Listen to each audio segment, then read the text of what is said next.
Welcome everyone to episode 3 of season 2 here at What's Spinnin'.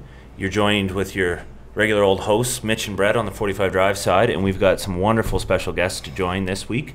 Alex Kretschmar and Steven Shatton of the self-hosted podcast. We are really excited to have these guys on. Yeah, the self-hosted podcast, but this guy seems to have his hands in a whole lot of different pies, so I can't wait to talk about some of these things. Like the things I got on my list here, Tailscale, I love Tailscale. Jupiter Broadcasting, don't know much about that, but perfectmediaserver.com, so cool, I love that. Linuxserver.io, you got YouTube channels, you guys are very, very busy bees, so can't wait to talk about some of that stuff. So yeah, thanks for joining us, guys. Happy to be here. Yeah, great to be here, thank you. Yeah, we're starting to roll along in these podcasts and getting some amazing guests like you guys. So it's really fun doing this every week, as I'm sure you guys are aware, as you've been doing it for quite a while yourselves. So what's going on in your neck of the woods right now? Any big projects you guys are working on right now? Well, I've been watching most of the Eastern Seaboard covered in snow this week, Yeah. and thankfully for us in North Carolina, we haven't seen a bit of it, which is just the way I like it. Yeah, Brett and I were in Denver last week, I guess it was. And for us, it was like we went there and the mountains were nice, but the weather was pretty much what we were used to. It was like 2 degrees in the difference, but not a whole lot different. So, yeah, it wasn't much there. But then Brett got to go to Florida for a few more days, so he got some good R&R there. Yeah, coming back from Florida, we were avoiding all that snow. I got home just in time before everything got canceled, so that was nice. I'm pretty sure I ended up with that snow, but looking at the media, I think a very small amount of it. Oh, yeah. So, yeah, Alex, we know a lot about you. Steven, a little bit less, so you're a bit of our mystery man here. So we can't wait to hear about both of your guys' origin stories, so to speak. Something that we do very often on the podcast. Kind of just talk about your history, how you got into this space, and kind of your journey. Yep. Who wants to go first? You guys pick. Oh, go ahead, Alex. You're used to talking. Yeah, so I kind of fell into IT almost by accident, really. I was originally a music major, although we don't call them majors in England. You just study music, and that's that. I used to play in brass bands a long time ago, so like I was a euphonium player and trombone and tuba and all that kind of good stuff. And then, whilst I was a student, I ended up getting a part-time job at the Apple Store and ended up fixing MacBooks and iPhones and stuff like that on the Genius Bar. Realized pretty quickly that a musician's paycheck is kind of crappy compared to a regular day jobby job. So I ended up getting a job as an IT manager, looking after a small Windows domain in a hotel. Okay. After Apple, and then started getting interested in servers and Linux, as you do when you're doing back office stuff for people like hotels and things. And we were actually building out a brand new hotel. So I got to work with guys doing like data drops and installing, rack mount stuff for the first time. I was like a 19-year-old kid in a candy store. It was awesome. Whole new world. Actually. Yeah, for me it was. I learned about Samba and, domain controllers. I think it was Windows Vista era. Okay, so, yeah. It was a little painful, but not too bad. And then I ended up, to be honest with you, as a poor retail worker at that point, because the hotel had gone away and I was with Apple by that point. As a poor retail worker, I couldn't afford to build 2 computers. So I wanted to build a media server that was also my desktop. And I came across this post on the Unraid forums of a guy who was doing PCIe pass-through of a GPU. And this is like 2014, 2013 era.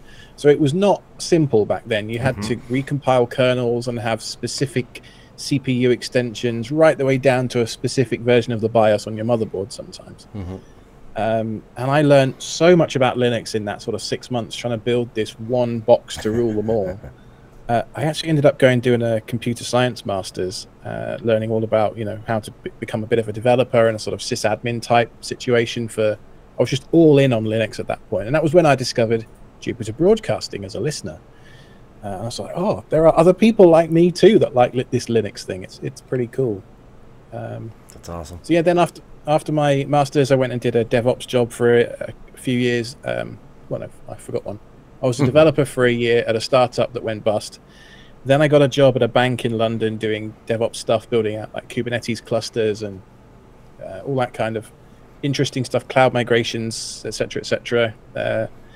We worked with Red Hat a lot during that time, and I made some friends. And then they were hiring, and the rest was history. So I spent about 6 years at Red Hat doing OpenShift.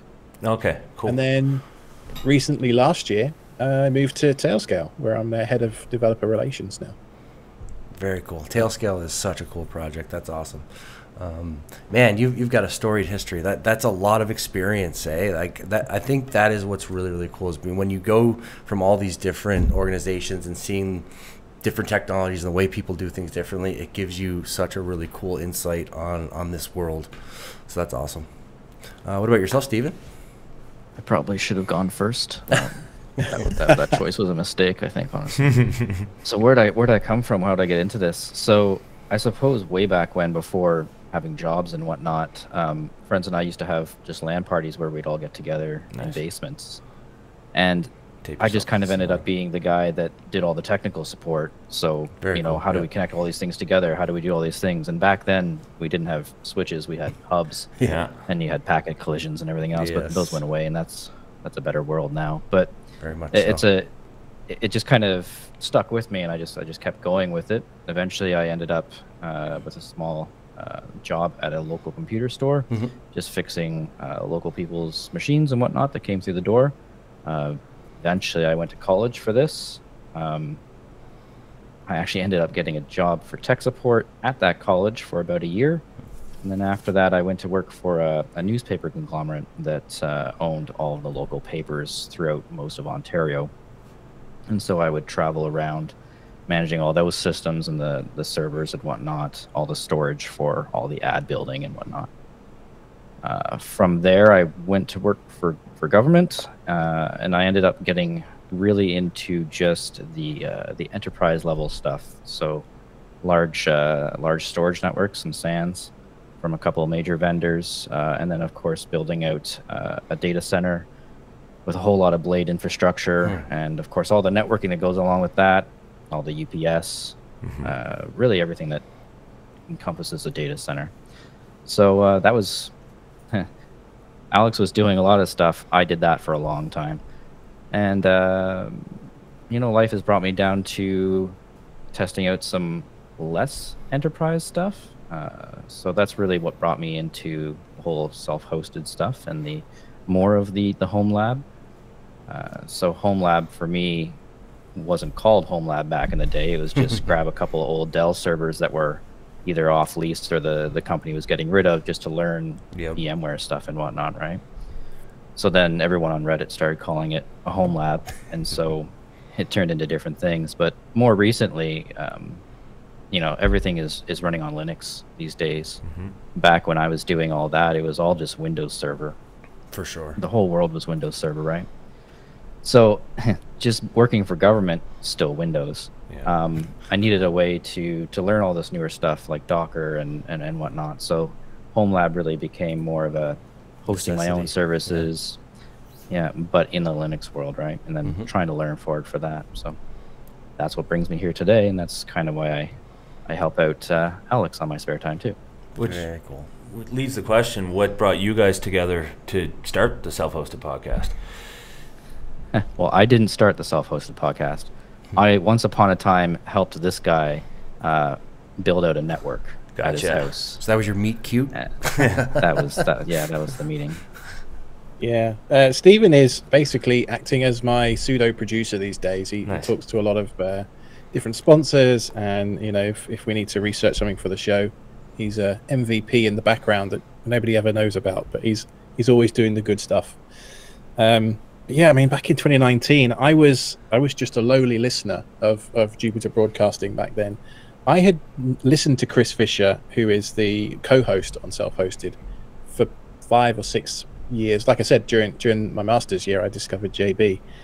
And they had just been acquired by a company called Linux Academy at that point. And so they had a bit of extra budget floating around, and they were looking to spin up a new show. I'd heard him mention it in Linux Unplugged, and thought to myself, well, there's nobody really filling that niche around how do people host services at home without relying on big tech, the Home Assistants of the world, the Plexes of the world, these gateway drugs that get people into running a server in their house all the time. Well, once you start getting one or two services running, it very quickly snowballs, and you think, well, what else can I do with this thing that's sucking down juice in my basement? And so that's really where self-hosted came from. And for me, it was quite a natural progression, because back in sort of 2013, 14 era, I started a website called linuxserver.io with a couple of buddies on the Unraid forums. And we made Docker containers for the community. Back then, nobody else was doing it. And my role there was sort of documentation and explaining complex concepts at the time, which, Docker was brand new. It wasn't even 1.0 at that point. There were no real standards, so we created standards where they didn't exist, like standardized file paths, like the GUID stuff that nobody else was solving those problems back then. And I think genuinely linuxserver.io was probably one of the first people to do that. I was going to say commercially, but we never made any money from it. It's a fully open source project. And I think it's a self-sustaining one as well. I'm not actively involved with that project anymore, but yeah, I was going to ask. That's really. Do you work with the Unraid group at all, like the people there? We had relationships with some of them, John Pinzano and people in the past. Yeah. It's funny, I haven't heard as much about Unraid in the last couple of years as it was everywhere there for a while, but it's kind of gone into the background a little bit, at least on my radar. It's interesting, I think, because a couple of things kind of coalesced to make Unraid a little bit less attractive, certainly in my world.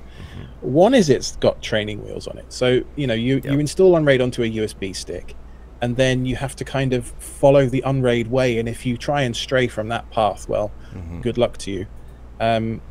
Also, ZFS kind of came along, like it was added to Ubuntu. I think it was 18.04 for the first one, and then Proxmox started shipping ZFS as well, because they just use an Ubuntu kernel underneath. And those things for me, combined with MergerFS, which I tout the benefits of on perfectmediaserver.com all the time, kind of made Unraid really irrelevant. So the way I think of it is, I have a JBOD, which is just a bunch of disks, where I store media, more ephemeral files. You know the sort of things I'm talking about, that are fairly easily replaceable. But then for anything I actually genuinely care about, photos, drone footage, B-roll for YouTube videos, that kind of stuff, the stuff that I can't recreate, I can't re-download, that lives on a ZFS array somewhere, and it's backed up, it's got snapshots, it's duplicated across the world to 2 or 3 different physical locations. And just that power of being able to mix and match different tiers of storage with ZFS and then MergerFS on the same box, really that flexibility of just running real Linux. And I know Unraid is real Linux, but you know what I mean, right? I know exactly what you mean. Proxmox like is a real Linux distro installed on an SSD on a box, whereas Unraid is it's an atomic thing. The one place that I see Unraid a lot is for people that want to do VMs, but gaming on those VMs, like heavy gaming, high performance gaming. That's where I've really seen a lot of people that's like, this is what I want to use. The PCI pass-through is very well done. But even then, PCI pass-through it's a crapshoot, because the hardware requirements are really specific. They're a lot less specific than they were. Code 43 on NVIDIA's kind of gone away. Drivers, But things like anti-cheat and just random little audio issues and just latency, and if you want a game, just install Windows on your box, bare metal, and be happy. Agreed. You said something a while back, and I want to circle back to it, but it was essentially, you mentioned that you never did anything commercially with linuxserver.io and never made any money on it. And that leads to one of the questions that I had is, where do you guys find your passion to keep going in this stuff? Because, there's so many things. It's is it to evangelize Linux to the world, to get it out there for more people? Is it your technology or your passion for technology? Is it money? What is it that really kind of keep on pushing on all of these different fronts that you guys are involved in? Well, I mean, I'm fortunate enough that my mortgage is paid through my day job, and then that leaves me a lot of freedom to do other stuff in the evenings. And what I found is that if I just follow my interest, if I follow what I'm interested in, that will come through in the content that we create. And if I'm interested in it and I sound interested, then it sounds interesting to the listeners. And that's just worked for me, you know. And then that's actually how I found out the job at Tailscale. Like, one of the people listens to the podcast, followed me on Twitter, because, you know, it's just this insidious like journey that you end up on. Yep. So for me, the real motivation actually is just sharing stuff. Like, it sounds so corny and so cheesy. I just love getting other people as excited about this stuff as I am, and just breaking down these barriers. And when people say, "Oh, this stuff is too hard, I can't do it," I'm like, dude, chill. It's actually not that difficult. We'll get you there. Yeah. That resonates with me, because it's the same thing. Like, we make videos at work, we do all kinds of stuff. You get your pats on your backs, boss, customer, whatever. But when you get a comment on there that was like, "Oh my God, I was searching for this. This worked for me." It's just like, yes, that's nice. It's a nice feeling. I just really like building things that people actually end up using. Yeah. Right. So like, if someone has a problem, or like you can see that they're going through processes every day that just waste so much time, and you can offer them something that makes an actual difference in their life, it's like I don't know, that's what I really like doing, right? Yeah, and I'm just one of those people that, like, the hobby was technology, and I just ended up going into a career for it. Luckily, I'm not one of those people that I've ended up hating it, because don't make your hobby your job. Yeah. So it's just always been a thing for me. Yeah, they say that. For me, it's worked out so far, at least, and obviously for you guys as well. It's like, I'm still at the point where I can go home every day and still tinker with tech and not, you know, be sick of it, even though I'm with it all day at work. As long as the media server doesn't go down, right? Then you have and then I don't have all my parents and my family and my friends all. Mitch, where's the Plex? Where's the Plex server? Yeah, that's hilarious. I had one more too, I guess, before we move on to the next topic. So in that whole vein of like you mentioned, you like building things and using things that people are actually going to use. I've been, like, obviously there's tons of open source projects out there, so many really, really cool projects, that especially lesser known ones that people don't really know much about. One that I'm really interested in right now and doing some work with is something called DRBD, and it's in the Linux kernel, open source. Linbit's the name of the company that maintains it and develops it. Essentially, it's a distributed replicated block device. It's essentially a way to keep a block device in Linux highly available across multiple servers, and it's very low level, right down near the block. So anyway, it's a really, really cool product. So all that to say, I'm curious, is there anything right now that you guys are digging into that's like lesser known, that maybe not a lot of people are knowing about? This is a really cool open source project that I wish more people knew about, or I'm interested in. And it's okay if there isn't. Big one. We talk about all sorts of stuff on the podcast every couple of weeks. Yeah, so it's kind of hard. You've got your finger on the pulse. It's not lesser known, but Home Assistant is just the one for me that just keeps simmering away in the background. Like this weekend, for example, I replaced a few switches in my house. I had some Shellys in there, and I replaced the Shellys with Innovelli Zigbee switches. And then you start doing automations with trigger IDs, where you can start doing multiple things in the same automation, which you couldn't do until like a year ago. So I can now double tap the light switch over here to bring the smart blinds in my room down, where a single press does the light, and it's like, oh, what else could I be doing? And it just starts the juices flowing. Yeah, I'm pretty into the home assistant as well. I don't have nearly as many devices as this guy does, but if I didn't have that, none of the lights in my house would work at this point. Like, it's all automated. Yeah. I hate when lights are left on, so thankfully those automatically turn off now. And everything on my property is just run by Home Assistant as far as lighting. I don't really have a new fancy thing coming along that I know of. It's one thing that I haven't got a ton into yet is automating a lot of stuff. Not automating, but doing a lot of like smart lights and smart things in my home. The extent that I ever did was when I play press play on the Plex server using webhooks, I get the lights will turn down low. But that's about it. You start somewhere, right? Yeah, you gotta start somewhere. Have you done anything at all at the house? Automation? Or? Yeah. No. I played a little bit, but yeah, I don't know. There's just something about. Yeah, just not yet. Not yet. Cool.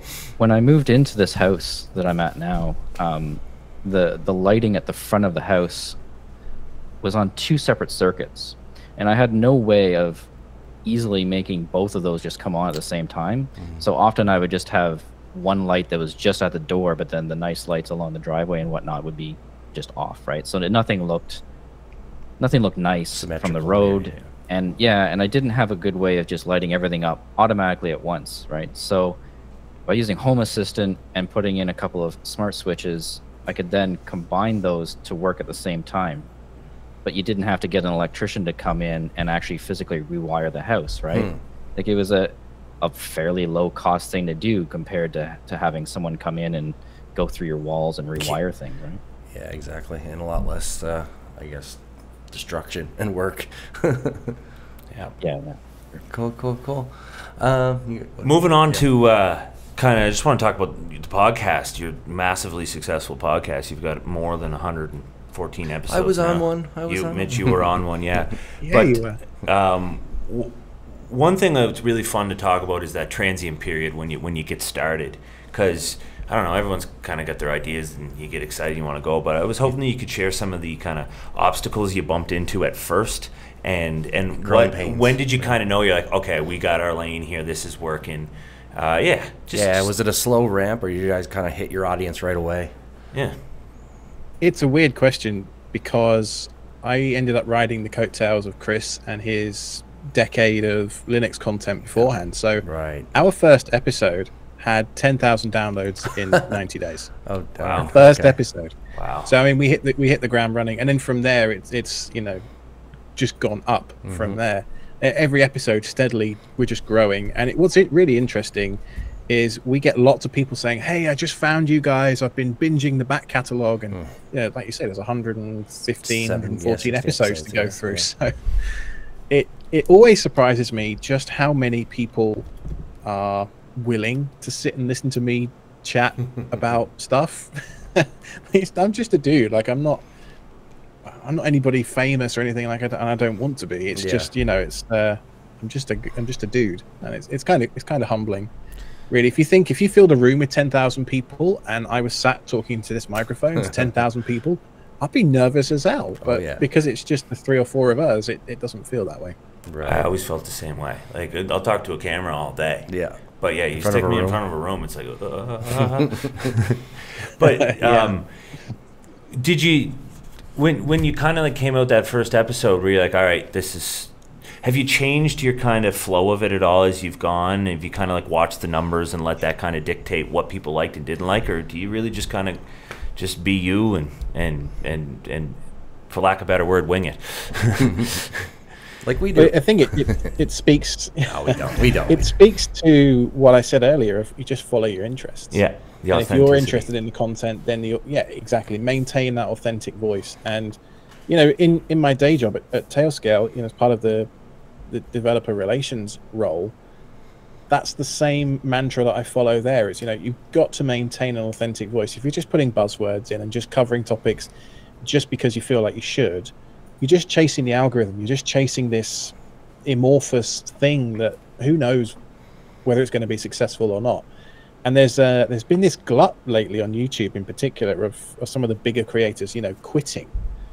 And they're all saying, oh, I'm burnt out, I can't do this anymore, etc., etc. And it's like, because they commit to too of an aggressive schedule for uploading, or they're just taking too many brand sponsorship videos, or whatever it might be.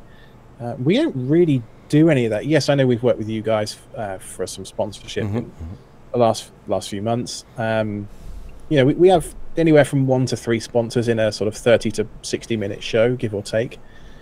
But it doesn't really feel, we never really do sponsored like content. It's not like this entire 45-minute podcast is going to be about nothing but the 45 drives. That'd be quite a nice synergy, actually.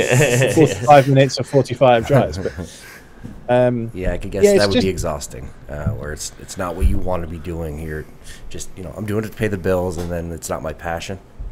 Right. I mean, for me, it's a side hustle, right? I mean, I'm not doing it to get rich, thankfully, because that wouldn't be. Podcasting is not a well-paying hobby, but it has kept me going through some difficult personal times as well. Like there was some complications when my daughter was born, for example, that actually having the podcast to come home and record for that sort of 6-month period was what kept me going. You know, It so kept your mind. from a personal perspective as well, like it's been really nice to have that sort of second family. Yeah, Cool. you have a 3-year-old, is it? 3-year-old daughter? Yeah, it's her birthday today. Actually. Oh, No wow. way. Happy Well, birthday. to your daughter. Very cool. What about yourself, She's Steve? amped up on frosting and birthday cake right now. So good luck to mum. Perfect time for a podcast break. Yeah. While she's going through the sugar high. Yeah. Yeah. So I thought Steve was gonna. Oh, okay. ask No, a go question. ahead. No, I have nothing about a Okay. podcast because I don't do that. But I do have a 2.5-year-old. It's Oh, you kind do? of funny. Yeah. Alex and I kind of have this synergy going with like, hey, does your child do this? Oh, mine does Yeah. that. It's kind of Yeah, interesting. it's like the first time dad thing. It's like you guys have each other to bounce stuff Yeah, off of. it's just like servers. You know what, it's just like, is this It's going on? been over there? helpful. Yeah. It's been helpful to You figure out what realise TV after- shows. Yeah. You guys You realize troubleshoot after together. a few months just how much every parent you've ever seen anywhere is just winging it and making it up as they go along. You're like, where's the manual? Like, Yeah. where, can I read it, please? Oh my god. Both Brett and I, not yet. Maybe someday. Yeah. But, we just got animals right yeah, now. we got animals. My dog is my child, who's right now getting out of surgery for a tooth extraction. So a little worried, but I think she'll be fine. Yeah, she'll be all right. Yeah. So I guess the next section we go to is a really fun one, the war story. Yeah, let's get jump into it. that. Yeah. So we do this with pretty much everyone. It's something that we like to talk about. So doing the work that we do and the support that we do for thousands of different customers all over the world, we get into some situations where you go in thinking, yeah, this is going to be an easy day at the office, and you get in and you start troubleshooting away, and you realize that the problem gets bigger and bigger, and you keep going down the rabbit hole. And you walk out a changed man. Yeah, and you come out the other end a changed man. Now, it may not be troubleshooting or for a customer or anything, but can you think of anything that applies to in your guys' daily grind that has had that effect on you? I think I'll go first just in case he has like a really good story. So Wendell, that we all know, Yep. did a video a while ago, probably a good while ago at this point, that said like RAID is dead, right? And his thing was like discs are getting bigger, so rebuild times take longer and longer, and often another drive will fail, and there's a bunch of other reasons. But that's actually very true. Mm-hmm. So if you have a petabyte worth of disk, and this is back when there were no 20 terabyte hard drives, I'm talking, I think each drive was like 10 terabytes that we had, maybe 8s. But if you have a data center full of these things, and the original intention was to cycle the hardware out after about 4.5 years, but then you don't do that, you start to find that drives start to fail. Yep. And the downside to that is that because they were all bought at the same time and they're all the same model, they fail a lot around each other. At the same right? time, So yep.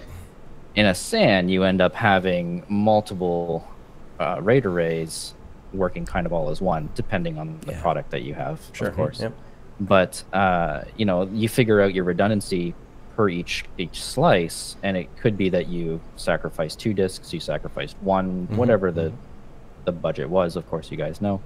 But what ends up happening is you have a failed disk in one of those. You do that rebuild, and obviously it takes a couple of days, and then another disk fails in another part of the array, and you start getting into big problems. But what ended up happening for us is that too many disks were failing too fast, that we couldn't keep up with the redundancy across all these slices. And so you ended up having our LUNs were just going offline because SAN connected with iSCSI and whatnot. Exactly. So we just couldn't keep up with the rebuilds. And so eventually we just had to, with the help of the vendor, just kind of halt the whole Stop client the IO. whole SAN. Yeah. Right? Just completely stop it. And the only way out of that situation, without just continuously failing disks and trying to keep up, which you can't, is to just buy another storage system and start offloading the data while you still can. Yep. It's like this runaway situation. So that's like a war story that you always hear about, where people say, "Yeah, don't buy the disks at the same time. Don't buy the same models." Blah, blah, blah. But like the thing is that these things have a lifespan. It is real. If you don't figure it out, you're gonna find out, kind of thing, right? So damn right. Yeah, that's my war story. Hopefully it's better than what this guy has. No, that before Alex goes, that is actually a huge one. So I have an anecdote that's very in that same vein. So we had a university, I think it was last year or 2 years ago. Anyway, it was very old server. It was like 4 or 5 year. Actually, it might even be more. It was well past where it should have had the disk switched out on, and they had doctoral dissertation documentation on there for this guy's doctorate, and that was, they didn't have backups, they lost their backups, and the RAID was beyond degraded. He lost, I think, 3 disks in a RAID Z2 or 3 disks in a MD80M RAID 6, and so we fought tooth and nail to get at least one of them back, and we did. And then it was like, yeah, stop right now, get another server, and let's get this data off of it before it failed. And we literally, I think it was like 2 days after he got the documents off, because he just kept loading everything as quickly as he could. 2 days after he finally got the documents he needed, that was it. He never came back again after that. So it was it was very, very close to the wire. It's difficult, right? Because especially when you have like a petabyte of storage, that was expensive for the company to purchase initially, right? And then depending on the management that you have, whether they actually understand IT concepts like this, it's not like a car where, you know, people say, well, you have to do your oil changes. If you don't do that, the expensive thing is going to break. People just buy these things and they're like, it should be good for like 10, 15 years, right? Like that's not a problem. But people really don't, they probably don't even keep a home laptop long enough to see things fail, right? Exactly. So when you have a data center going 24/7, 365, you know, with that much load and stuff being put on it, these drives just spin forever until they don't. But yeah, people find out. But it's difficult sometimes because all of a sudden funding isn't there.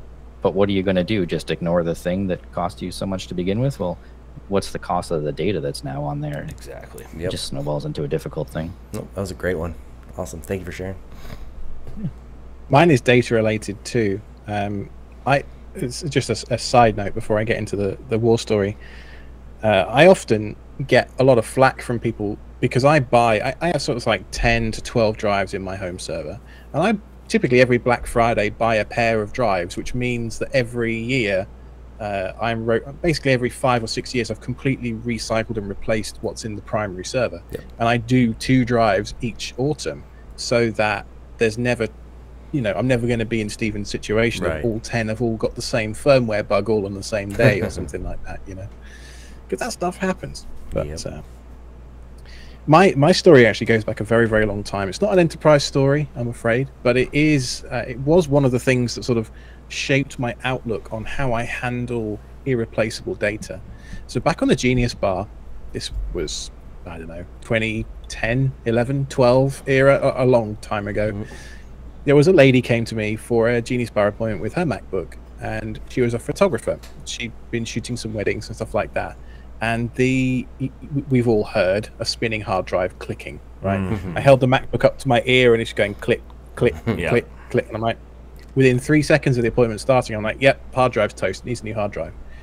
And you just see the color drain from her face. And I'm like, what's wrong? You've got a backup, right? She goes, no. What's a backup? And I said, okay, let me ask you another question. What's the data on this drive that's got you looking like that? And she goes, I just shot 3 weddings last week and I don't have another copy of that data. Oh no. Oh, that's scary. So what should have been a 5-10 minute appointment replacing a hard drive real quick in the Genius room out back turned into like a 2-hour counseling session with this poor woman explaining to her, you know, drive savers and all that kind of stuff. Like, you know, it was beyond hope. I mean, I tried taking the drive out, putting it into the hard drive toasters that you can buy and all that stuff, and it was just done. Whatever fate had befallen that drive, it was just toast. So I said to her, you know, you probably thought a couple of £100 for an external hard drive was expensive, but does it seem expensive now anymore? Like, Yeah, yeah, and you know there's several other stories like that from my years in retail that just make you think, yeah, I really never ever want to have that horrible pit in the bottom of my stomach just fall away. I mean, I've definitely deleted data that hasn't been backed up. That's definitely happened to me, but it's a little easier to swallow because you know you made the mistake. No. Yeah, snapshots can help. It's funny, little anecdote here. We actually did a little. An old employee used to work for us gave me a call the other week. Oh yeah, and he said, "I'm in a pickle, man. My grandmother, she poured a bunch of water on her MacBook. She has a file she needs off. She's been working on it. Yep. Like, I did a bit of troubleshooting. I think this is what she needs to do, but I can't help her. Like, can I send her into 45 drives and help her out? Yeah." And I was like, well, we're in Denver, so let me make a call, send her in. Anyway, but long story short, our story ended up very positive in that we were able to get it off. The hard drive wasn't pooched. The actual laptop was. Yeah. But where I'm trying to go with that is like that kind of the anxiety, but then she was almost in tears of just spending an hour or two helping her get off that, and back to the kind of like helping people is really kind of the most fun you can have with this tech world. We almost take it for granted a little bit, the things you learn, be able to do. Yeah. And then the outside world is just like, oh my God, you actually just saved everything. Like you're a god. Thank you. So, but that's the real moral of the story there. People value their hardware almost way more than they value what it's doing for them. Do you guys get into any of any data recovery for clients at all? Like, I don't know if you guys even take hard drives apart. We don't. Yeah, not. So as far as this will go is using like ZFS tools and MDADM tools or XFS repair, like that kind of stuff. Getting into the software side, hardware side, not so much. We've fixed like corrupt sectors on a drive, destroying a GPT table and being able to get that type of stuff. But like once you have to pull that cover off and get into the real physics of it, we've had people go off to other places, but. Then I don't know. We've had people see cost of things and go, "That's very maybe expensive. It's not that useful." Anyway, so, but no, we don't actually get into the hard drive recovery ourselves. In a past life, that was one of the things I did, was take the covers off and what can we do to make this thing actually start functioning again. Largely, it's not so much a thing now, right? Because consumers just have SSDs. Yep. And so now you can actually just replace chips and put them onto different boards. But back in the day, like it was all the way down to, can I remove all these platters, not move them at all, and put them onto another drive to get everything to come back, and then swap the board on the bottom just because the motor was dead. Brain surgery. Stuff like that. Nope. Or the little laptop spinning drives are really bad, right? Because everyone was moving their laptop around where the magnet on the head would actually just touch the platter, and then it just wouldn't move, so that you'd have to turn it counterclockwise and pop it back up. And then you had, I don't know, maybe 1 or 2 times of starting that thing back up and running to actually get your data back off. But it used to actually be quite the thing to actually open these things up and recover data on them. There was, at the time, there was like this Russian software that I forget the name of it now. I think it's still around, but you actually had like an English translated book as to what all the buttons did, because there was no actual localization on the actual software. So I just knew what buttons to press and what they did. But it would sit there and it would actually read the data on the drive, like front to back and then back to front. Right. And then whatever sectors it couldn't get, well, you could probably maybe work without those. Yeah, exactly. But it would actually go like really low level on the drive to try to get things back. But I've had drives sitting there just going ka-clunk, ka-clunk, ka-clunk, and you think there's no way data's coming back out of this thing. Yep. And it does. It gets like 80-90% of the thing.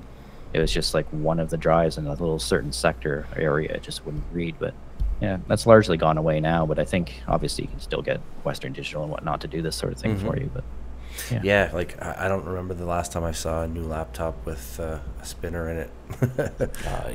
Yeah. Can't imagine they're doing that anymore. Yep. No, I think that whole market's completely changed now, right? Yeah. Time. Yeah, you mentioned actually, this kind of leads into the next thing that I wanted to ask. You've got a framework laptop there with you. We have another thing that we kind of do. It's like, because every time we do podcasts, we're seeing all the really cool toys all around our guests. So we essentially have a thing. It's like, do you have anything really, really cool within arm's reach that you're working on or working with? And the Framework laptop is definitely a cool thing. I've never, I haven't got one yet, but I've been seriously considering that being my next laptop. I really love the stuff that they're doing. Is that the modular ones? Yeah. Yep. Cool. Yep. Huh. I think Linus is an investor in that, is he not? I think that was like a big Yeah, I thing. believe you're right. Yeah. Yeah. Yeah, they're just releasing the larger, I think the 16-inch version, where you can actually figure out how you want the keyboard laid out on your actual machine, like left to right, center, and whatnot. You can, Yeah. I think you can actually switch out the GPU in it. But That's what I heard. Is I'm they're gonna go going that first far. here because Alex down there is gonna say, "Oh, I have one too." But I had this first. I had the laptop first, and he has a different toy that now I followed him. So I think I have the 13th gen Intel Framework, Yep. and then Alex down there has recently got the AMD one that came out. So we have kind of identical things there, but yeah, Nice. that's mine. Nice. Alex, what do you got within arm's reach that you want to show 3D off? printer over there? I see? Yeah, I swear I was watching Yeah. Link to the Past on the screen earlier. Oh, Zelda, yeah. This is World of not World of. This is Warcraft 2: Tides of Darkness back Oh, there. nice. Okay. That's on the screen. I love to put retro video games on for videos now. Nice. I had Transport Tycoon and Sim.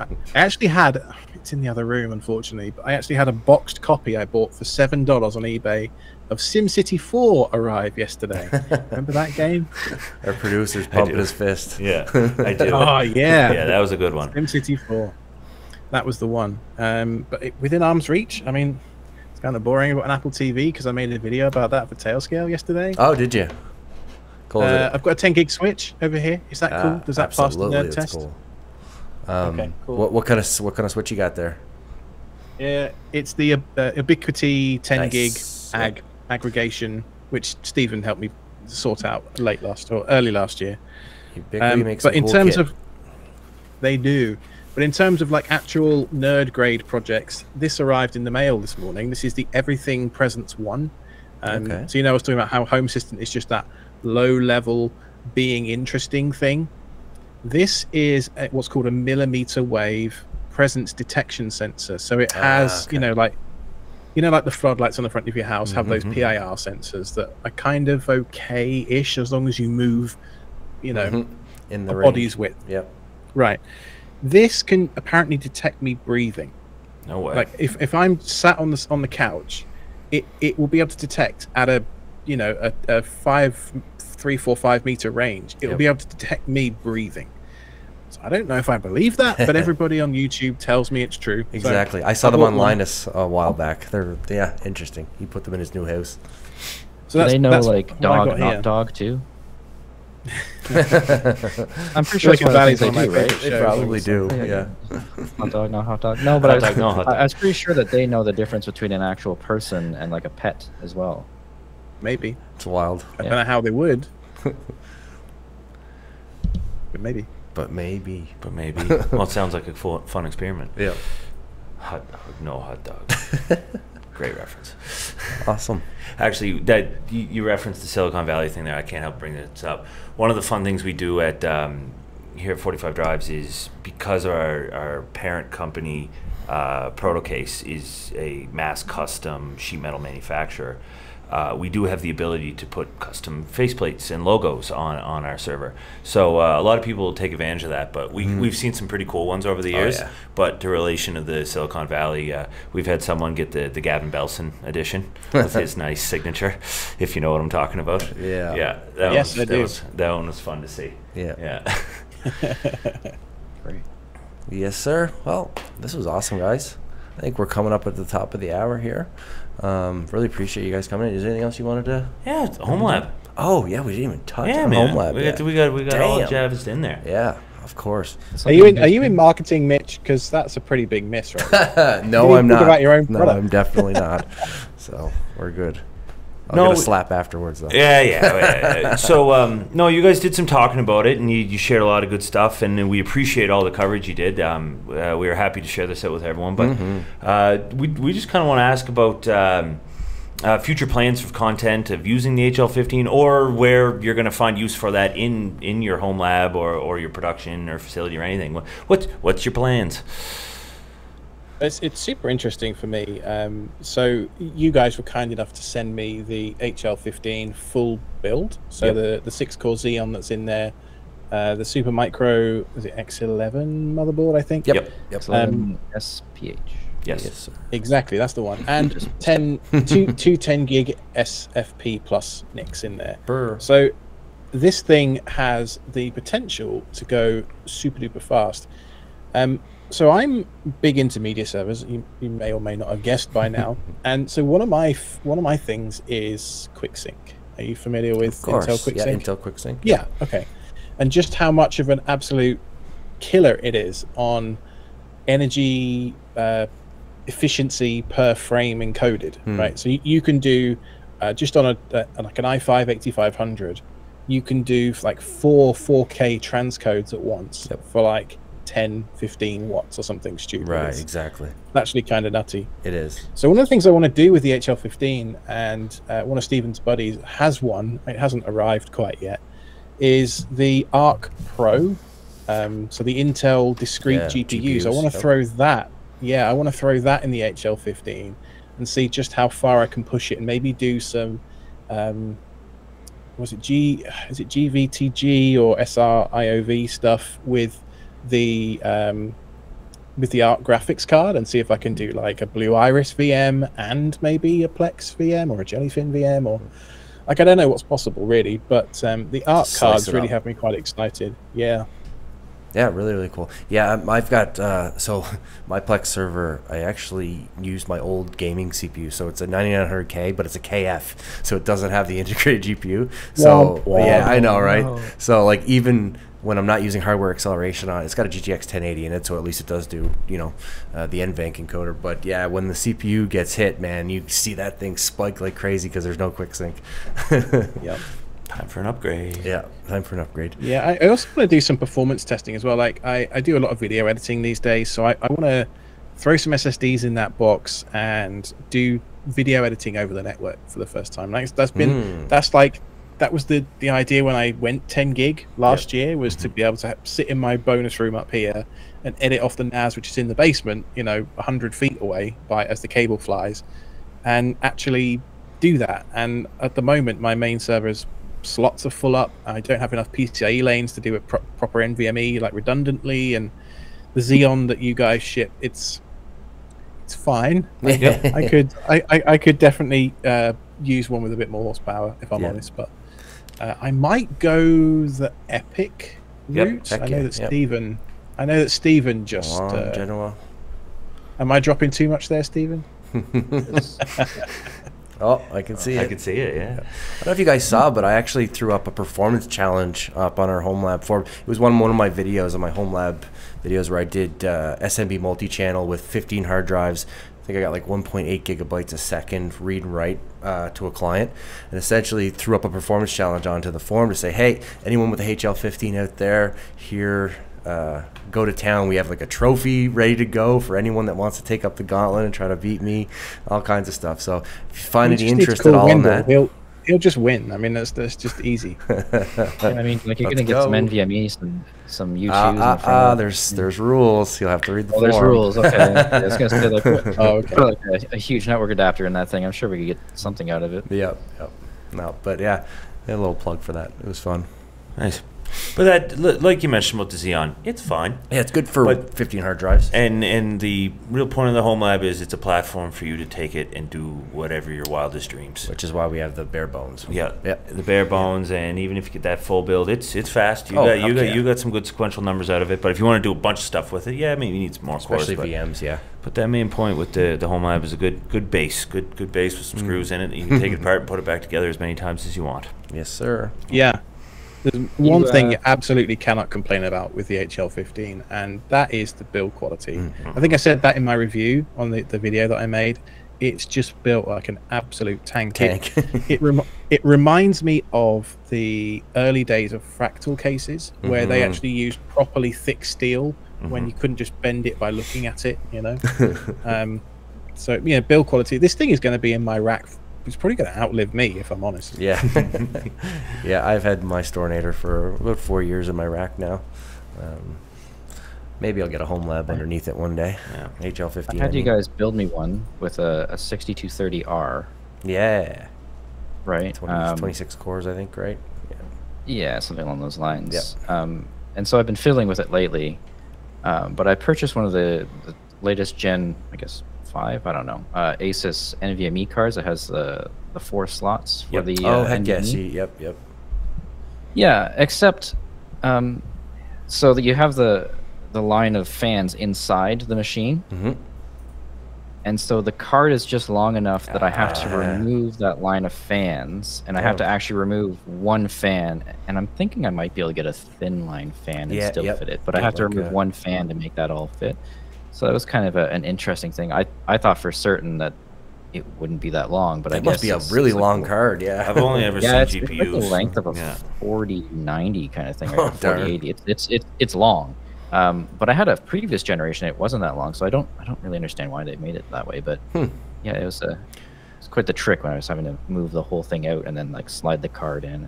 Those are cool cards, though. Eh? They have like 16x bandwidth, and you put 4 M.2s on them. Is that the ones you're talking about? Yes, Yeah, that's the one I'm talking about. Yeah, it has its own little fan on it. and whatnot. Yep. Cool. I'm actually doing a upgrade on my computer this weekend. At the speaker, you're saying we have time to upgrade. I got a 14900K and a new motherboard going in. I got the 4090 already, so I'll be swapping that back in. But now one of my colleagues here at work is purchasing my 12900K, so it'll be a fun weekend of computer builds. Nice. Just a casual 4090. Eh? Yeah, just a And it runs casual prices, drop. so that.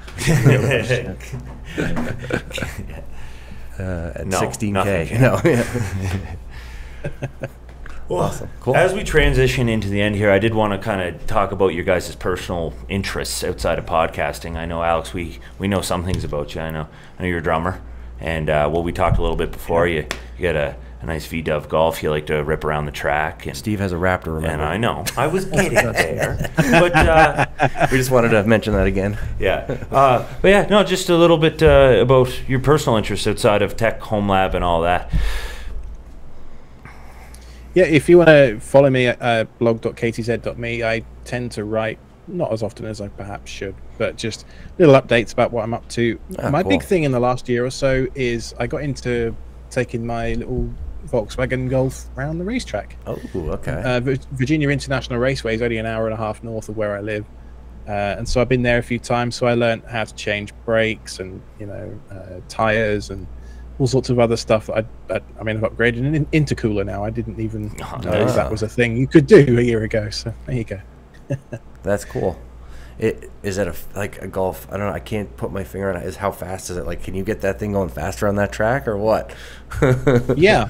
So top speed's about 140. It does 0 to 60 in under 4 seconds. Oh wow. Okay. 140 miles per hour. Yeah. You're in 0 to 60. So That's quick. Yeah. Very cool. What's 140 in your European units? I don't know. Because this is the thing, right?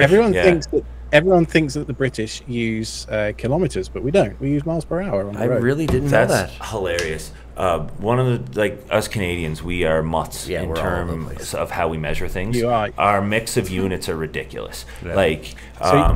Are you measuring temperature? Well, is it a hot tub? Yes. Okay. Well, Fahrenheit. Is it how cold it is outside? Oh, it's Celsius. Yeah. Are you measuring height? Are you talking to your father about your house temperature? Because that's Fahrenheit. But if you're talking to your buddy, it's probably in Celsius. Yeah. Are you talking about a distance? Yeah. What kind of distance? A couple meters. Height, feet. Yeah. Oh, long distance, time. Yeah, time.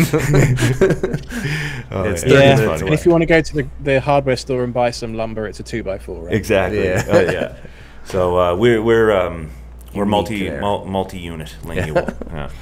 I feel that one in my bones, having emigrated a few years ago. It's I have some people give me a hard time about Z and Z, and then I'm like, yeah, you have no idea. Like, I have no idea which way is up anymore. I rotate back and forth. I know. I know. Me too. Z, I don't know. Yeah, it's like whatever kind of fits the word better, I think. Yeah. Like right. ZFS doesn't sound right to me. ZFS. I like ZFS better than ZFS. Right. Yeah. Because I've got called out on that before. They're like, "Aren't you Canadian?" And I was like, yeah, but we're accommodating people. We say whatever you want to hear.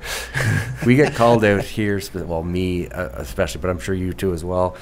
Just where we are, Cape Breton, Nova Scotia, like the way that we say open source project names, like I say Ubuntu. No one says Ubuntu, but like Ubuntu. That's what I say. It's like I'm not going to change now. What would I say? I think Ubuntu. Yeah, close. Yep, that sounds right. Yeah. How do you say the desktop environment that ships with Ubuntu? GNOME? No. GNOME. Yeah. No. No. GNOME? Yeah, no. Anybody Yeah, that says see? GNOME is wrong. But They're just wrong. Yeah. Hey, I'm just asking. You're wrong. Yeah. OpenSUSE or SUSE? I don't know how that. Oh, we could do this. We can do it all day. Yeah. So before we go, As long as Stephen, I it's just want story to, at the end. I want to give you an option. So outside of the podcast life and everything IT and self-hosting, what do you like to do for fun? So I want to say that I'm really adventurous and I get out on a mountain bike because we have a lot of trails around here. Nice. But I'm fairly lazy in that sense, and so unless I have a friend that kind of holds me to going to the trail, I don't really get out as much as I want to on a mountain bike. I could always just throw it in my Raptor, of course. But Yes. oh boy, yeah, I had to do it. But my friend that I was supposed to go riding with this past summer had an unfortunate conversation that went poorly with a trailer. Oof. And so he didn't end up riding a bike this year. So thankfully, he turned out pretty well on that, and I think he'll be back riding Next this year? summer. Oh, so good. Yeah, so I'm really hoping I get out more there, and he's kind of my excuse why I didn't really do it this year, which is really just more of a me thing. But yeah, he's my excuse. I would like to say I get out there and mountain bike. I have the stuff. I should probably do it. Nice. Yeah, that's a really cool hobby, really fun hobby. Did a little bit of it. Awesome. Well, this has been awesome, guys. Really interesting talking to you. Yeah, thank you for all your insights, stories, just everything. Good content you generate. Mm-hmm. Happy to have you. Happy to have you. And for everyone listening, you can catch them over at the Self-Hosted Podcast. Mm-hmm. Alex is the author of the perfectmediaserver.com. YouTube channel, what do we got here? KTZ Systems. yeah, that's right. KTZ. System. KTZ. And There we go. any other platforms or things going on in your guys' world that you want to share with everyone? I mean, just self-hosted.show really for the main podcast is probably the most regular place to find me. Awesome. If people really want to get a hold of me, you could do Stephen at lostpackets.ca. Awesome. Again, signing off. Thanks, guys, for joining us. And that's What's Spinning. You nailed it. Thank you.